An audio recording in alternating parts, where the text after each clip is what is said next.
Hoje eu quero falar um pouco sobre a minha mãe.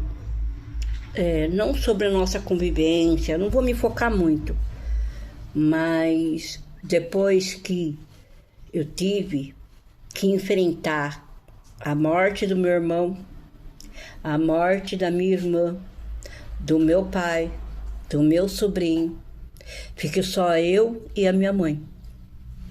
Que essa parte do confronto com a morte dessas pessoas que eu falei, em outro vídeo eu vou falar sobre o confronto com a morte da família. Então, eu tinha uma vida muito ativa. Eu tinha uma ONG da minha monografia, porque eu me formei em pedagogia. Eu lancei um livro que é a educação infantil e as crianças com necessidades especiais. Tem esse nome devido ao ano, que hoje a gente sabe que seria a educação infantil e as crianças com deficiência. Eu queria muito ajudar as crianças, principalmente na parte infantil mesmo, né?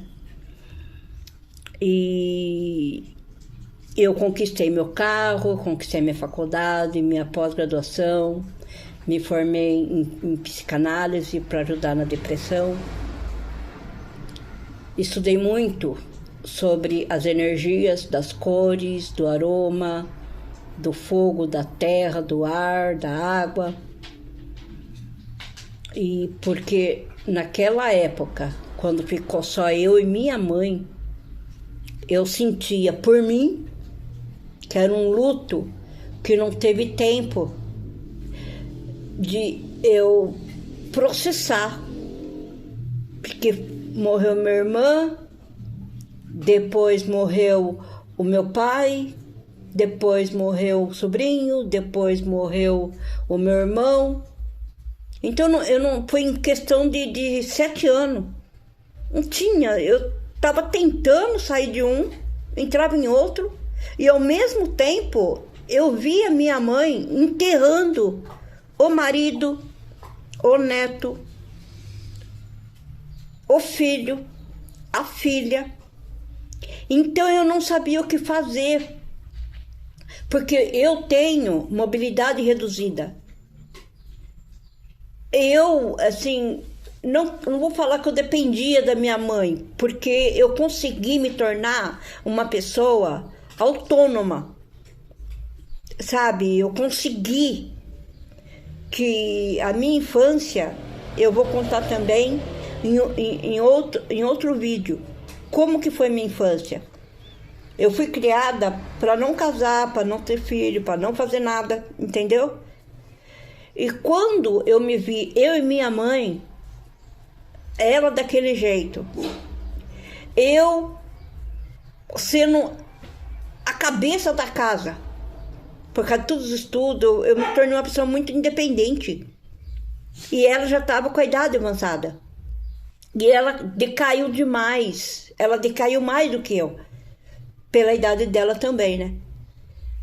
Então, foi um mar de sofrimento que eu não desejo para ninguém.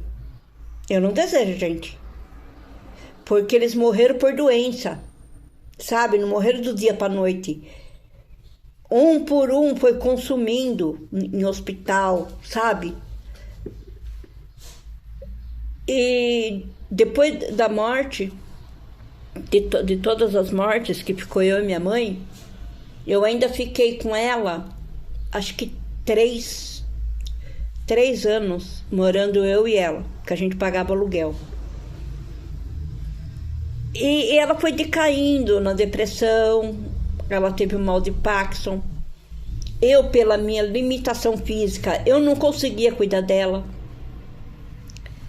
Ela era pensionista do meu pai, então eu não tinha condição de ter um cuidador, uma pessoa que limpasse minha casa, uma pessoa que cozinhasse, lavasse, passasse. Eu não tinha, e nem ela. eu corri atrás dos netos dela, esses mesmo que foram embora, deixou eu sozinha. E foram lá ver ela na minha casa, ela já estava bem acamada, tudo. Mas ninguém foi lá, ó, deixa que a gente vem aqui de fim de semana, ou a gente vem buscar a avó de fim de semana, para você também espairar sua cabeça. Porque era só eu e ela, eu não tinha filho, eu não era casada. Então ninguém cuidou, nem de mim, nem da minha mãe. Nem de uma idosa e nem de uma deficiente. Todo mundo foi ter sua vida. Todos tinham casa, todos tinham carro, todos tinham filhos, família. Eu e minha mãe, era eu e minha mãe. Mais nada. Até que chegou o momento que eu tive que tomar uma decisão. Eu vou ter que pôr ela no abrigo, porque como que eu vou cuidar dela? Eu não tinha condição de dar banho, eu não tinha vizinhos, parentes, amigos. Também não tinha como eu contar. Eu falei, eu vou ser obrigada a colocar ela no abrigo. Aí eu conversei com o promotor do idoso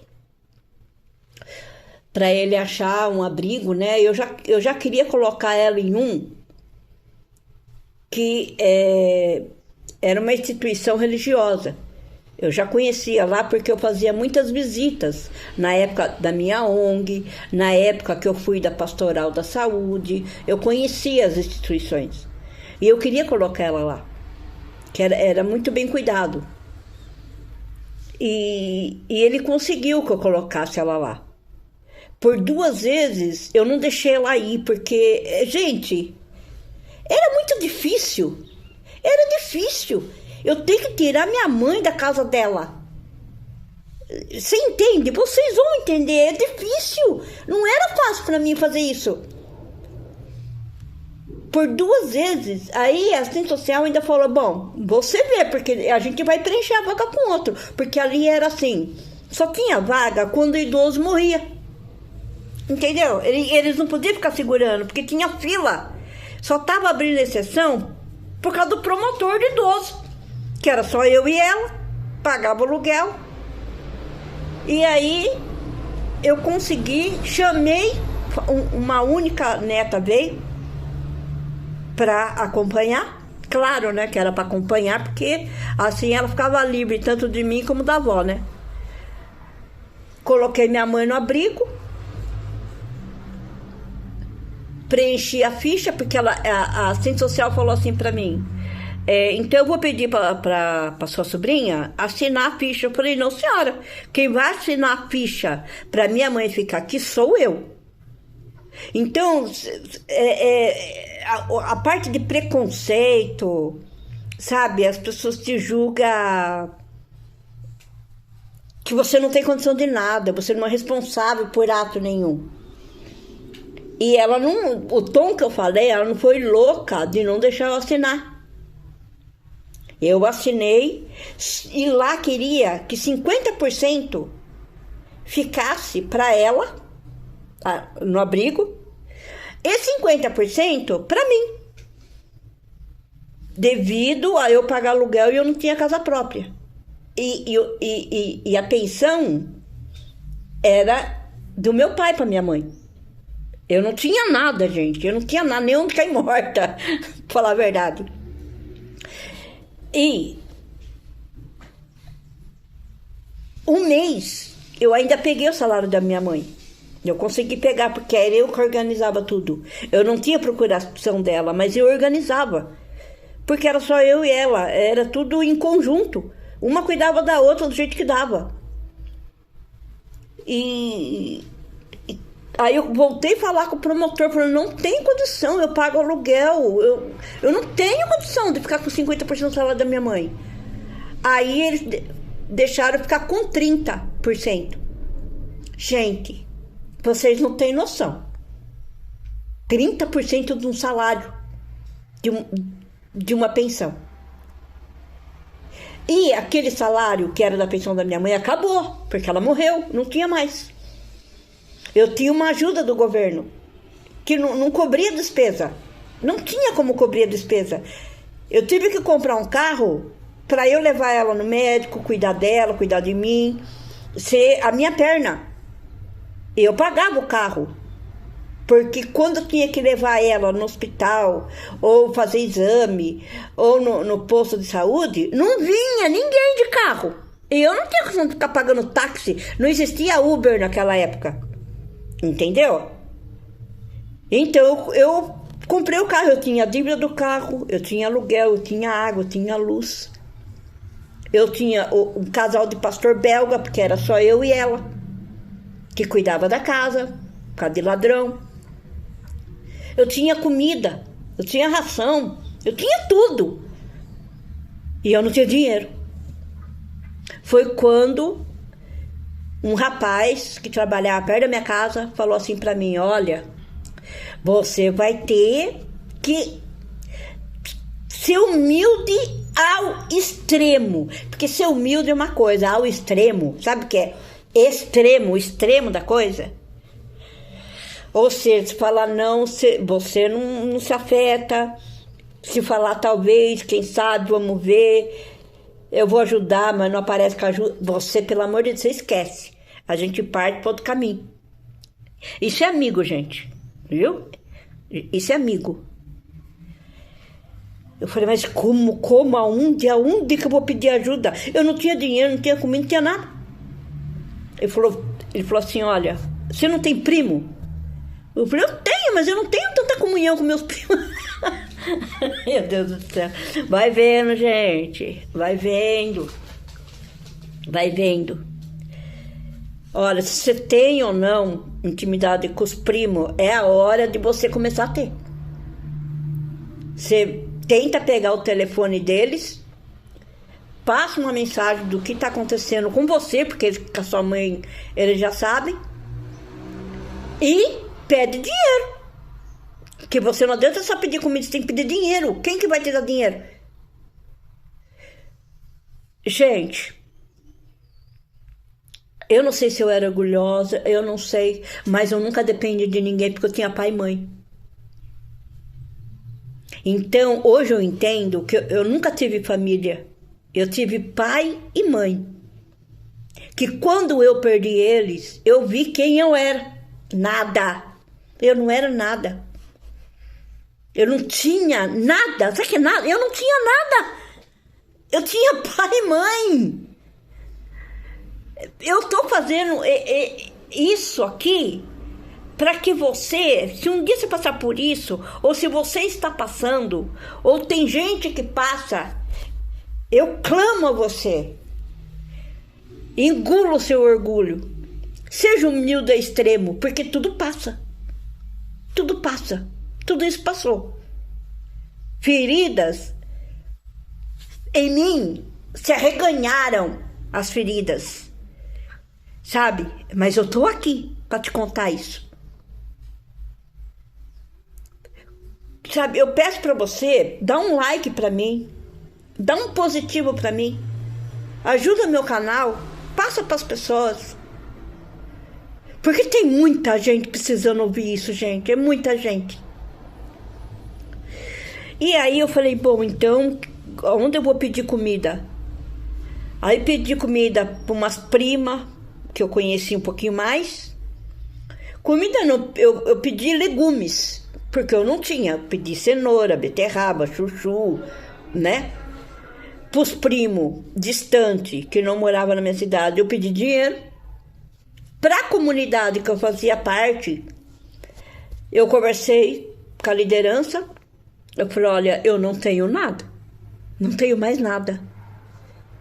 Falei, então faz assim. Faz listinha. Lista. Pega a parte assim, ó. Produtos de higiene. Põe tudo que você precisa.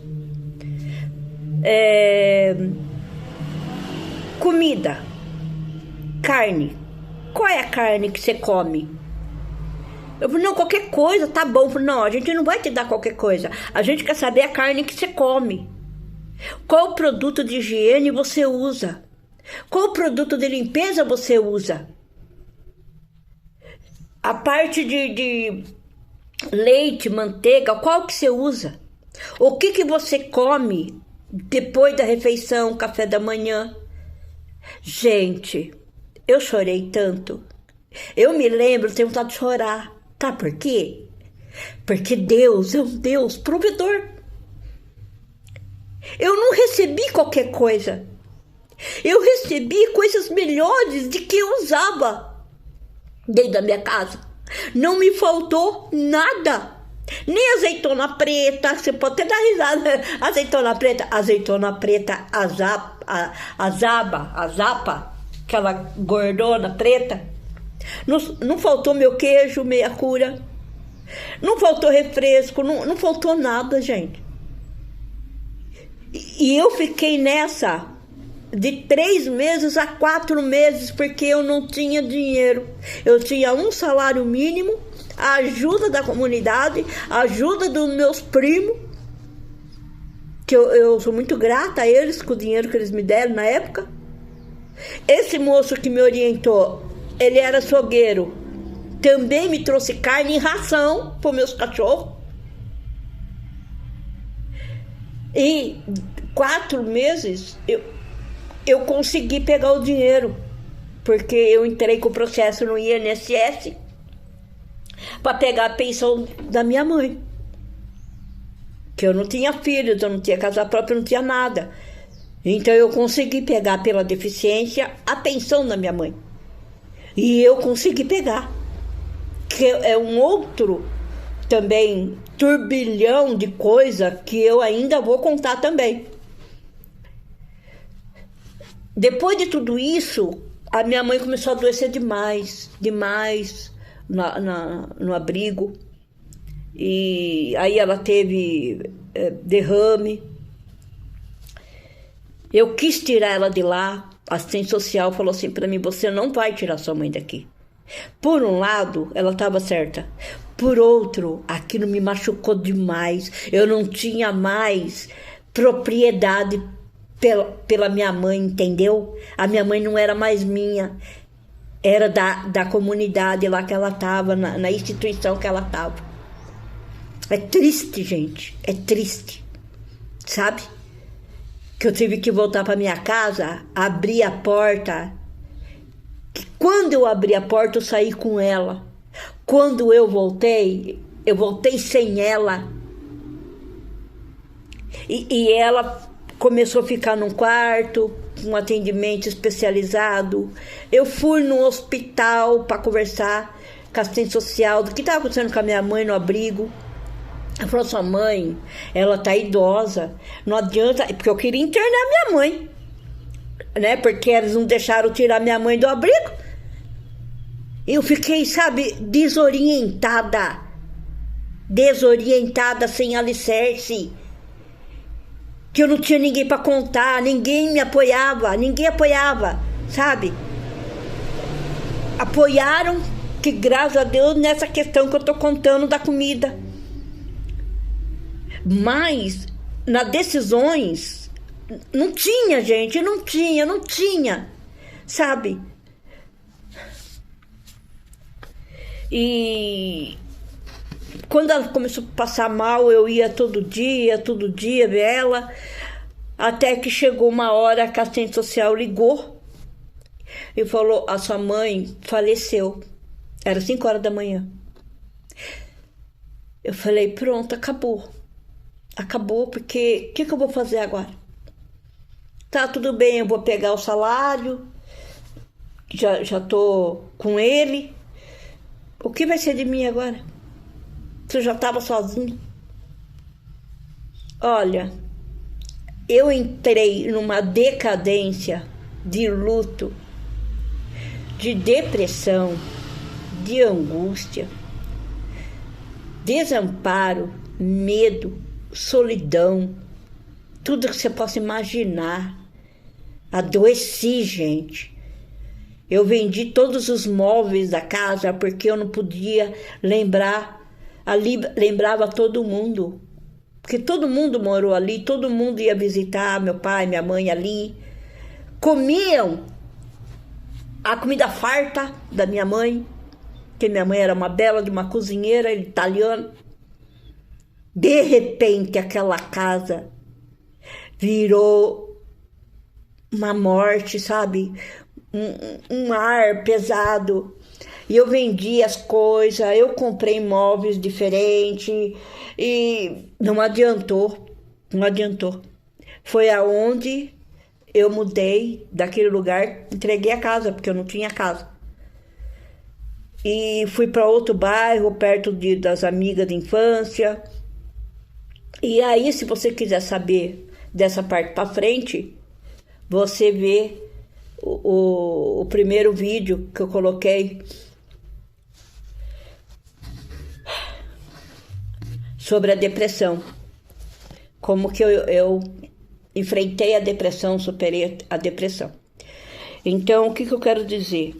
Que eu vou postar outros vídeos, que você me ajude, que você assista os meus outros vídeos daqui pra frente. Eu não vou falar não fique triste, porque você pode estar triste por alguma coisa que te aconteceu, que te feriu demais. Mas acredita em mim, as coisas passam. Hoje eu tenho uma moto triciclo, eu tenho uma scooter quadriciclo. Eu moro num lugar alugado, mas é um lugar sossegado, bom, gostoso, os cômodos amplos, que dá para mim passar com a minha cadeira de roda. Eu tenho box no banheiro para tomar banho quente, porque eu já passei frio nessa vida tomando banho. É tudo coisa que eu vou contar, entendeu? Hoje eu tenho meu forno, meu micro-ondas, eu faço minha comida. Então, eu me viro bem, que nem agora, hoje é domingo, 7 de setembro. Tá assando um frango que eu temperei, entende? Hoje eu como, tive época que eu não comia, que a gente vai conversando nos outros vídeos, tá? Fique em paz, que o Senhor te abençoe e te guarde, que o Senhor faça resplandecer sobre você a luz do rosto dele e te dê a paz, porque essa paz existe, gente, acredite. Beijo.